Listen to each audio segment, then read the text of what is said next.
So do y'all know who Joyelle is here on YouTube? It's this one. She's a natural hair girl. I don't know how long she's been natural.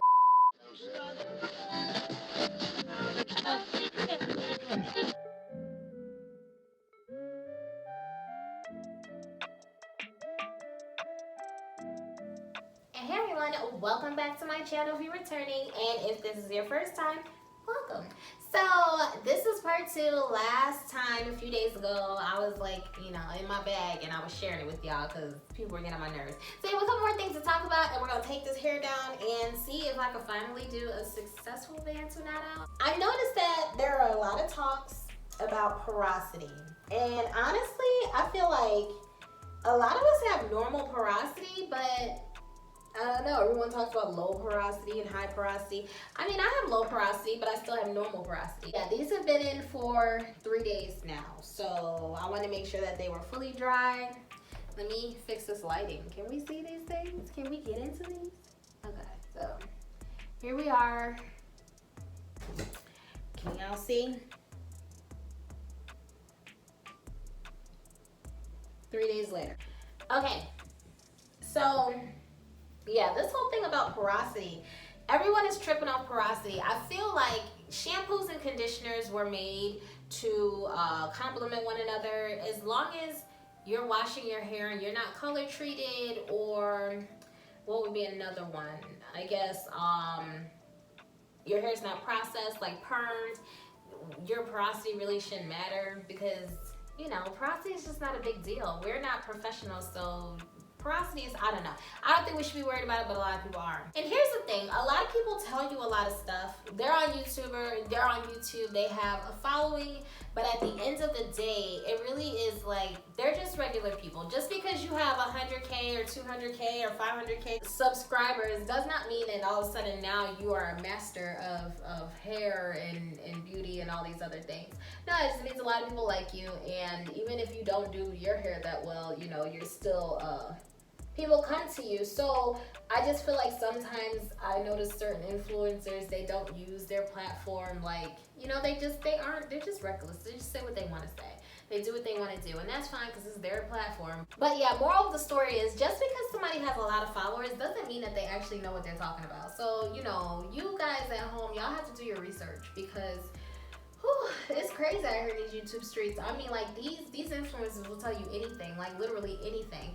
And you have to be mindful of the fact that a lot of people we're on here, we're getting paid to review products. We're getting sponsorships. We get paid when you watch our commercials all the way through, the ad revenue. We get paid to do certain collaborations, or certain times they shout certain things out. They're getting paid for these things. So they may tell you the product is amazing. You saw it that one time and then you never saw it again. Be mindful of that, because that's them telling you it really wasn't that good, but they got paid to say it was good. And some of them have integrity, and they'll be like, oh, I use this for this and I use this for that, but I've been watching them for like years. They've only used it once or twice, and it was during a sponsored video, so I don't really think they use it in real life. You know what I mean? You have to watch those things. So like I said, we're getting paid to use these products. Don't buy into the fact that you have to spend an insane amount of money to go natural and maintain your natural hair, because that's just not the case. It's not. Yes, if you want to use certain products or try certain trends and stuff, yeah, it's going to cost you a little bit of money because these products are expensive, but not all the time does, the price tag equal the quality of the product. Sometimes people have products, like, I'll say, for example, the Tracy Ellis, or Tracy Ross, whatever her name is, the Pattern Beauty, it had silicones and stuff in it, and people were freaking out about silicones, but it's super expensive. So it goes out of not just, oh, this is such a high quality product. No, she's trying to appeal to a certain market, a certain demographic, and that's cool, because her price point it reflects that. But just because it costs more doesn't necessarily mean that it's a better product. So be careful about that stuff too. That one is kind of wonky. Ooh, see, this one is, I think it's too big. We'll see. Yeah, a lot of YouTubers don't even spend their money on these products. They get this stuff in their packages, in the packaging. They get sponsored. They have subscribers who send them stuff. I actually have had a couple of subscribers that I have been working with behind the scenes. I have a couple of had me try this or try that, and I've done this and bought that or got this shipped to me, stuff like that. So we receive free stuff. So just take stuff with a grain of salt. If they are using a product and you're like, nah, I know their product is trash, and then everything that they talk about is what that product goes against. So why are they using it? They're probably getting paid to do so. It just is what it is. And another thing, let's talk about this whole deep conditioning thing. I've seen this going around, and it was quite interesting to me. For me, being a four type girl with thin strands and sparse to medium density, this one here is a big deal. So I saw that it seemed like a couple of people were confused about whether or not they should be deep conditioning and conditioning their hair. And I saw some people like, of course you do, duh. And then I saw others like, no, that makes no sense. So I'm gonna just give my 2 cents. Did this one come out right? Oh, this one came out good. Why is this one so loose? Oh, this one is gonna be no problem, child. This one looks good. Okay, so here's the deal. I don't believe you need to deep condition and condition your hair. Now, I do, and I will explain to you why I do. I have thin strand hair. If you are like me and you're watching this video and you have thin strand hair, sometimes these products are really heavy. And when we put it in our hair, we risk breakage by trying to comb products through. I say that to go a step further. Sometimes these products are so heavy that when we put it in our hair and we try to comb through, we wind up causing breakage. That is kind of the reason, well, that's one of the main reasons why I do condition and deep condition. When I'm in the shower, I put just a little bit of conditioner in my hand, I put it in my hair, and I do that just enough to go through and comb my hair while I'm in the shower, to detangle in the shower. Once I do a loose rinse, get out, I put my deep conditioner in, and I go on about my day. Here's the thing, if I washed my hair every week, I would not do that at all. I wash my hair once every 3 to 5 weeks, sometimes 2, sometimes 6, depending on the hairstyle and what I'm doing. So because I don't wash my hair that often with shampoo, I wet my hair all the time. I just don't wash it with shampoo. Because I don't wash my hair that often, I deep condition every time I wash my hair. If I washed my hair on a weekly basis, I would not deep condition on a weekly basis. The thing with the regular conditioner is it is not a deep conditioner. So people that put it on their hair and they sit it on there and they say, I'm gonna deep condition with the regular conditioner, that's not what you're doing. What you're doing is conditioning with the regular conditioner. As far as I know, the conditioner inside of the shampoo, the inside of the shower, it's a little bit more watery. It's not as solid and as dense. Because of that, it makes it easier to detangle for people with thin strands. The deep conditioner penetrates the shaft deeper. It's like more of an infusion of what you need. It gets down deeper inside your hair. Now that's good, but some people don't need to deep condition on a regular basis. I was riding the Shea Moisture train. I was following the Glam Twins. I was washing my hair like every few days, maybe once a week, and I was doing all this extra stuff. Moisture, moisture, moisture. That's what everybody talks about. This is when I realized my hair is not like everybody else's hair. I ended up getting moisture overload. My hair started to feel like it started to break off. It was mushy. It was like limp. I messed my hair up doing that. That's when I learned I'm not somebody who has trouble retaining moisture. It may take a little bit of work for that product to get into my hair, but once it is in, it does not come out until I wash it out. That goes for most conditioners, that goes for hair grease. It sits on my hair. Like hair grease is the perfect lubricator for me, because that's exactly what it does. It is a barrier. It sits on my hair, and my hair will stay on the outside. The inside may be dry and in need of hydration, but the outside will be coated, and it will stay on my hair for 2-3 months until I wash it out. My hair, you will still feel the hair grease, because that's how my hair rolls. As far as moisture goes, I can go 4 and 5 weeks, and probably I'll say I'll go 3 weeks.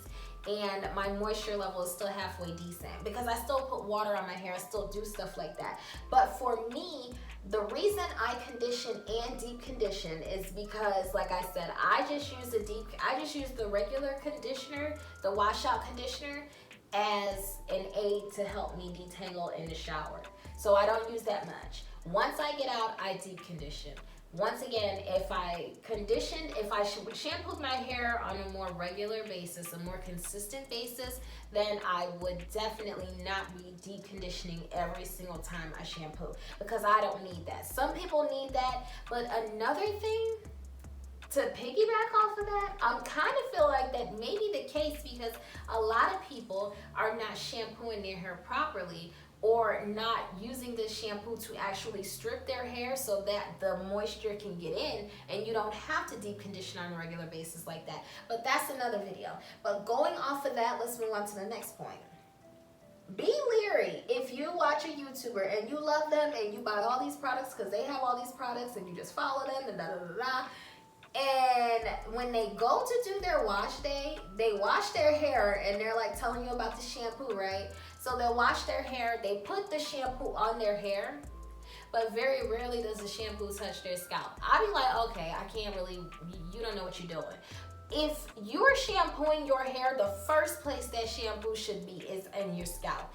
The goal of the shampoo is to cleanse your scalp. Of course, you need to cleanse all of it. If you watch my wash day videos, I wash all my hair. But I start on the scalp, and I may do 2 or 3 rinses, but what it is, the first one I go to the scalp. The second one is scalp and hair. Third one may be scalp and hair.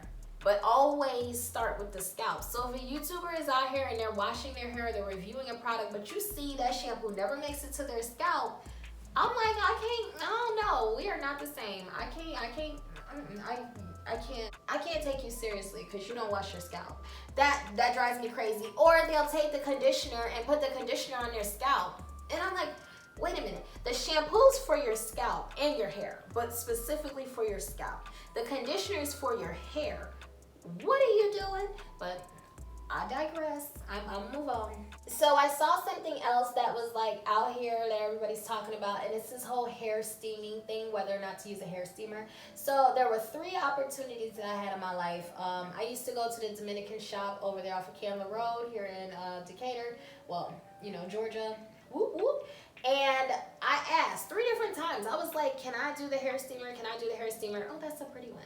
And they kept telling me, no, no, no. It's not for you, not for your type of hair. No, no, no, don't.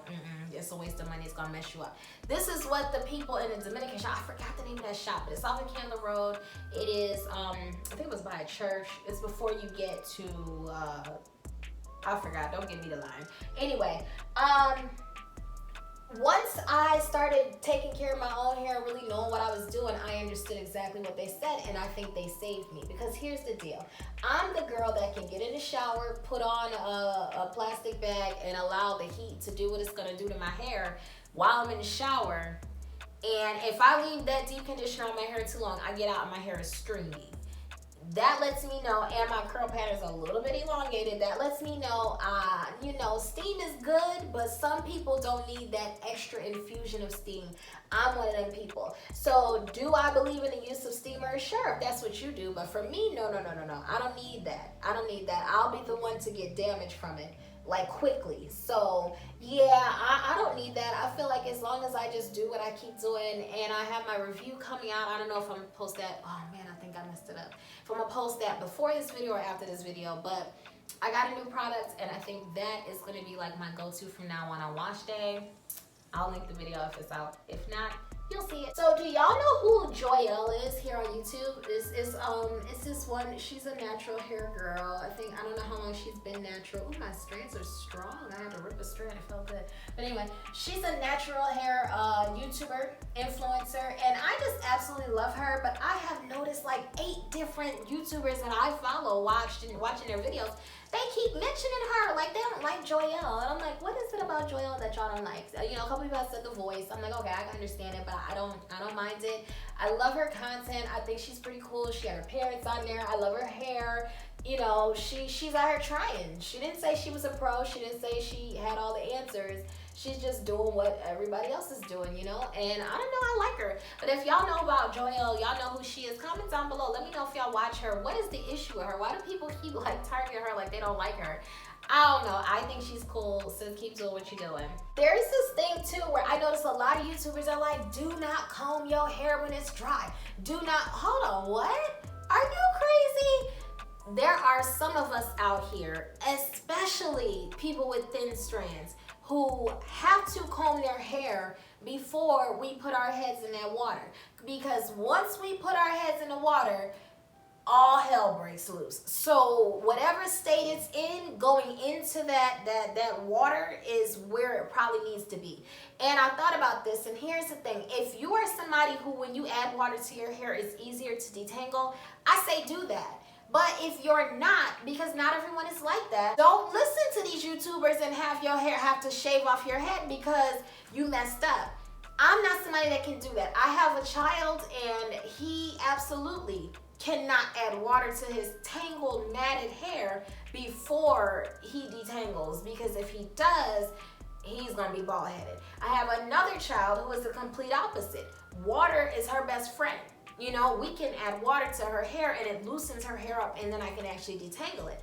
Me, not the case. I cannot add water to my hair because my hair needs to be in it the most detangled state possible before I go in with the water. Because if I get in the water, it's like my hair, it expands and it takes shape, and the water goes into my strands. My strands start to do whatever they want to do. And if it's already matted and the strands start to expand and mat even more, I just created a problem that I can't get myself out of. The thing with dry hair is your hair can break if it's dry because it's vulnerable, because there's not a lot of flexibility in the strand. When your hair is dry, it's stronger, but that strength also could cause it to snap. So you have to be careful with it because it's not as pliable. Now, when you get in the water, your hair is more flexible, but it's also more fragile. So it's really a slippery slope, and you have to do what works for you. Now, like I said, when my hair is dry, I can detangle my hair because I'm gentle enough not to snap the strands, but it's in its strongest state. So with me having thin hair, it's easier for me to detangle it before I get into that water, and that water makes my hair go crazy. So once I get into the water, yeah, my hair is more flexible and it's able to move, but it's more defined when it's wet. My hair is way more defined when it's wet, so I have way more, space and room for it to tangle and get all crazy on me. So no, don't listen to people when they say don't comb your hair when it's dry. Don't you do that? No, some people need to do that. I have to detangle before that water hits me, or we gonna have a problem. And conversely, don't listen to me. You better detangle when your hair is dry. No, if water makes your hair easier to detangle, and like you can add water and it loosens up and you can get through it, add water to your hair. But the moral of the story is just stop listening to these YouTubers, because not everybody knows what they're talking about. You have to do what works for you. So you listen, but it's like take it with a grain of salt. And you listen, and then you apply common sense, and you apply what works for you, put it all together, and then you can come up with something. I think at the end of the day, like, YouTube is really to be used as a guide, but not as a go-to step-by-step. What works for you has to work for me, because that's very rarely the case. So something else I've been a little wondering about, what's going on with all of this whole, like, blow drying your hair just to add water-based products to it? Why are we doing that? Oh no, is it frizzy? I might just cut that off. Oh no, it's not that bad, but yeah, I can cut that off. Like, why are we doing that? Why are we adding water-based products after we blow dry? Like, what's the point of that? Why don't you just, if you're gonna put your hair in twists, why wouldn't you just twist your hair without the heat? Wash your hair, shampoo, condition, do whatever you do. Get out and twist it up. Why would you add heat then to go add a product to make it pretty much somewhat revert and then twist it up? I can see if you're doing that as a stretching way and then you're going to twist it out. You know, you're going to undo the twist or undo the braids and wear your braid out or your twist out. But I've seen people that keep their hair in the protective style until the next wash day. So why did you just add the step of blow drying your hair? I don't know. Or blow drying the hair before you put box braids in. If you gotta blow dry your hair before you put box braids in, you're probably not braiding tight enough. I'm like, why would you do that? Why would you